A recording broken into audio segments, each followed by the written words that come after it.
If you're like me, and I know you are, you probably scroll through used gear on eBay and Facebook Marketplace with the same ferocity that some people scroll through pictures of food on Instagram.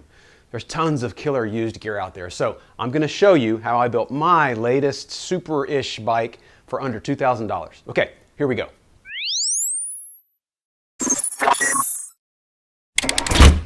If you're watching this in the future, I hope the news is much different than it is today. I'm doing my best to take the numbers in stride, and I'm praying every day that tomorrow we'll see the tipping point and everything will kind of get back to normal. But as a content creator, this definitely made me think about what's relevant, and I just don't feel like an over-the-top review of a $12,000 carbon Superbike is what you want to hear right now. I mean, it'd be a welcome distraction, but if you're like me, you're probably hunkered down in more ways than one, and that's just not on the menu. But we still want the Superbike, don't we? Yeah, so in light of that, I'm going to show you how I built my latest bike for under $2,000. So let's back up. Why am I really doing this video? Well, because I've been asked to put together a killer bike on a budget no less than 1,000 times in the past 10 years. And I thought it'd be helpful to throw together a quick guide to help you out. But let's back up even further and define what I think a Superbike is. In my estimation, it's a sexy, stare-worthy, sub 16-pound road bike you wouldn't hesitate to grab for your hardest and fastest days. And here's my latest project. Under the camo green spray paint, there is a Cannondale Super 6 from around 2011. I use SRAM Rival 1x, SRAM red calipers, and a SRAM Force crank, and a zip bar and stem I had lying around.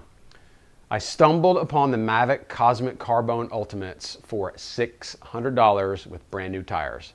That was a barn find. I've quite literally stalked this very wheel set for going on 10 years, and I promise they do not disappoint. And they also inspired the frame color. Street value on the frame, which I sanded and spray painted myself, is about $500, and the Rival shifters and rear derailleur are around $400 all in. That brings us to around $1,500, and you can find Force cranks for under $100 on eBay all day long, so $1,600 so far. The narrow-wide 46-tooth chainring is an Asian market one-off from eBay, and I already had the 1132 cassette, which is like $50 brand new. The bar and stem are kind of industry discount outliers in my case, but with the $400 we have left in the budget, we could almost buy a brand new carbon bar and stem or pick any aluminum bar and stem up for a fraction of that cost. Lastly, I'm not counting pedals in the budget. You've already got these, and because this is an exercise in being a cheapskate, you can spend $10 on a pedal wrench instead. Now, here's my guidance for trying this yourself.